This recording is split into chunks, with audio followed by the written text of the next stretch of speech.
The blade spun through a half-circle, and then the gears banged again, sending a shudder through the length of the aircraft. The man in the cockpit used the primer again.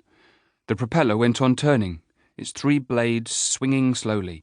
Then suddenly they became invisible as the engine fired on all 12 and blue gas exploded from the exhaust stubs, whipping away in the slipstream. The man on the ground called something, but the word was lost in the beat of sound. He doubled under the wing, yanking the starter lead out, taking the trolley-ack clear. The leading aircraftman at the controls drew the hood shut and set the warming-up revs and pulled a paperback novel out of his overalls, opening it at the page where he had dog-eared it. With more noise beating round him than 100 voices could ever make, he began to read, undisturbed. Other machines, dispersed somewhere in the desert of the mist, were being started up. The sun was clearing the fringe of pines along the hill that made the east horizon, and the station was losing its camouflage, building by building. Small vans moved round the perimeter road, now without lights. A spidery flock of bicycles was going down towards the armoury. A corporal came out of the B-flight huts and met the man who had brought back the trolley-ack. "Who's that in 343? "Cornelius. I thought he was reporting sick this morning." "I wouldn't know." Corporal Newman cupped his hands to a wuff who was hauling a trolley-ack. "For Christ's sake, put some oil on that thing." The squealing stopped. He looked back at the fitter. "There's a kite coming in from A-flight. Can you cope with the DI?" "Fair enough."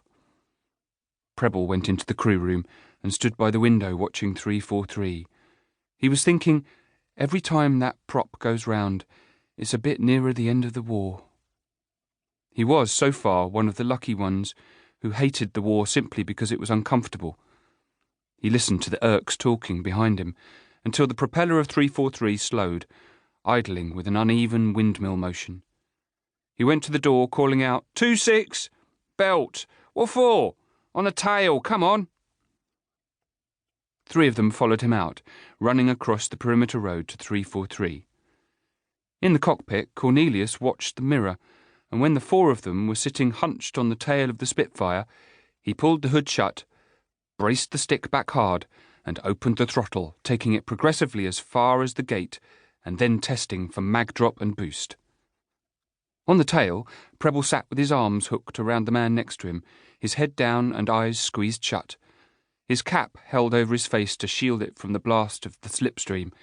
His eardrums were blanked off. His lungs took in the stench of the exhaust gas. His body trembled in unison with the trembling of the machine. For Preble, tail squatting was, so far, the worst part of the war, but it no longer frightened him. He had grown used to the thought that this aircraft was running at normal peak revs and would be flying at 400 miles per hour if it weren't held to the face of the earth by the man in the cockpit and the chocks and the brakes and the 4 men squatting on the tail. He had grown used to the sound of this, and that was the worst, the sound and the battering of the wind. They made a violence that was awesome in itself, without the actual thought of physical danger. He sat without any conscious thought at all, giving himself to this tumult while it lasted. Cornelius brought the throttle back with his left hand, his right arm clamped round the control column as it shuddered, straining to flick forwards and send the machine pitching on its nose. The revs died. He switched off. The blades windmilled slowly and then stopped, knocking against the gears.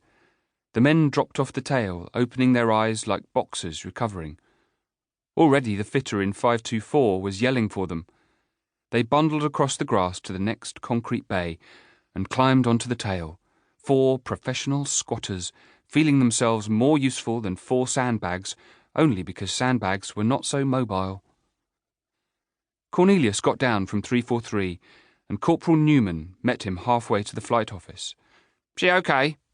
"Yes, less than 50 mag drop each." Newman was looking at 524 as the fitter ran her up. He said, "You said you were going sick this morning, didn't you?" "I scrubbed round it."